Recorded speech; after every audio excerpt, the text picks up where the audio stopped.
بسم اللہ الرحمن الرحیم۔ السلام علیکم۔ اسلامک ورلڈ میں خوش آمدید۔ ہماری آج کی ویڈیو کا موضوع ہے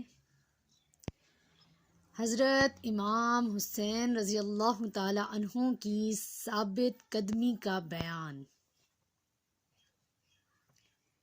واقعہ کچھ اس طرح ہے کہ جیسے کہ آپ سب جانتے ہیں کہ نور و ظلمت اور حق و باطل کی جنگ میں کبھی بھی صلح نہیں ہو سکتی، اور قیامت تک کسی نہ کسی روپ میں اور کسی نہ کسی میدان میں یہ جنگ ہوتی ہی رہے گی، اور ہمیشہ حق کی فتح اور باطل کی شکست کا یہ سلسلہ جاری رہے گا۔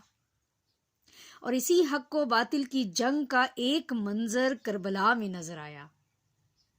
اب کی مرتبہ پرچم حقانیت کے علم بردار اور افواج حق کے سپہ سالار حضرت امام حسین علی مقام رضی اللہ تعالی عنہ نامدار فرزند دلدل سوار ہیں، اور باطل پرستوں کی کمان یزید پلید کے ہاتھوں میں ہے۔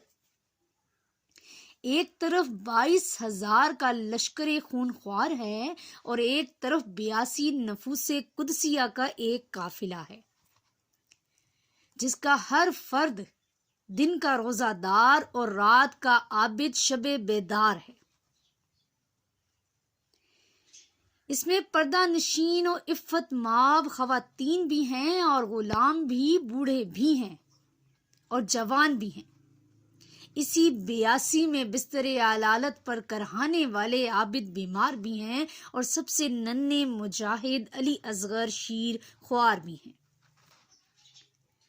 تاریخ کربلا شاہد ہے کہ 2 محرم سے 10 محرم تک یہی مسئلہ زیر بحث رہا کہ بار بار یزیدی فوج کا سپہ سالار ابن سعد بن نہاد یہ پیغام بھیجتا رہا کہ اے فرزند رسول، جگر گوشائے بطول، صرف اتنی سی بات ہے کہ آپ اپنا پاک ہاتھ یزید کے ناپاک ہاتھ پر رکھ کر بیعت فرما لیجیے، تو یہ 22,000 کا لشکر آپ کا مطیع و فرما بردار اور آپ کے قدموں پر نثار ہو جائے گا، اور بنو امیہ کے خزانوں کی کنجیاں آپ کے قدموں میں ہوں گی، اور یزید پلید آپ کی مقدس جوتیوں کو اپنے سر کا تاج بنا کر اپنی قسمت کی سر بلندی پر ناز کرے گا۔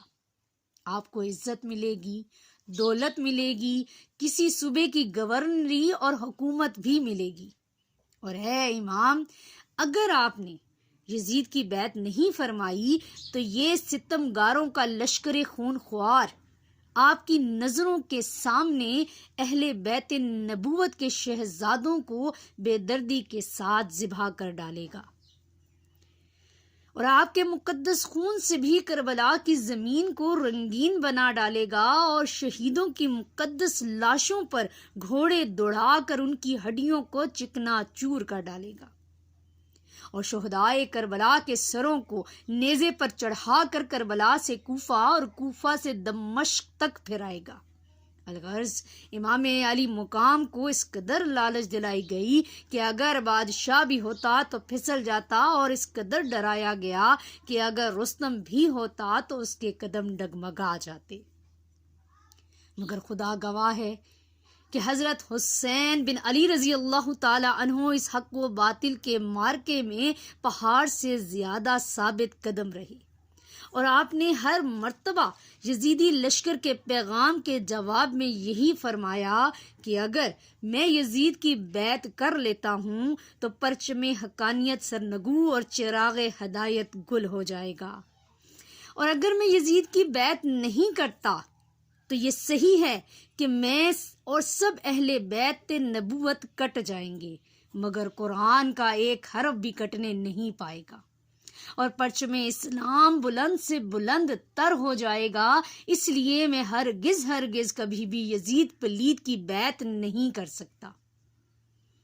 سرزمین کربلا کا ذرہ ذرہ گواہ ہے کہ امام برحق نے اس حق و باطل کی جنگ میں اپنا سر کٹا دیا، گھر لٹا دیا۔ یزید پلید نے سمجھ لیا کہ حق مٹ گیا اور باطل سر بلند ہو گیا، مگر قدرت اعلان کر رہی تھی کہ قتل حسین اصل میں مرغ یزید ہے۔ قتل حسین اصل میں مرغ یزید ہے۔ اسلام زندہ ہوتا ہے ہر کربلا کے بعد۔ یزید کی باطل پرستیاں مٹ گئیں اور وہ چراغ ہدایت کو بجھا نہ سکا، اور فتح و مبین کا صحرا حضرت امام حسین رضی اللہ تعالی عنہ کے سر ہی رہا، اور انشاءاللہ قیامت تک آنے والی امت مسلمہ کی نسلیں شہید کربلا کو اسی طرح مبارکباد دیتی رہیں گی کہ اے گلشن فاطمہ کے پھول اور اے ابن رسول، ہم تیری اس حق پرستی، حق شناسی اور حق گوئی کے قربان ہیں۔ اور سلطان الہند جناب حضرت خواجہ غریب نواز رحمۃ اللہ علیہ نے بھی اسی حقیقت کو بے نقاب فرماتے ہوئے لکھا، اور کیا خوب لکھا۔ آپ فرماتے ہیں کہ شاہ است حسین بادشاہ است حسین، شاہ است حسین بادشاہ است حسین، دی ہست حسین دینے پناہ ہست حسین، سرداد نہ داد دست در دست یزید، سرداد نہ داد دست در دست یزید، حقا کے بنائے لا الہ است حسین۔ یعنی شاہ حضرت حسین رضی اللہ تعالی عنہ ہیں اور بادشاہ حسین رضی اللہ تعالی عنہ ہیں۔ وہ دین بھی ہیں اور دین کو پناہ دینے والے بھی ہیں۔ اور دیکھ لو، سر دے دیا مگر اپنا ہاتھ یزید کے ہاتھ میں نہیں دیا۔ خدا کی قسم، حضرت امام حسین رضی اللہ تعالی عنہ لا الہ الا اللہ محمد الرسول اللہ صلی اللہ علیہ وآلہ وسلم کی عمارت کا سنگ بنیاد ہے۔ بے شک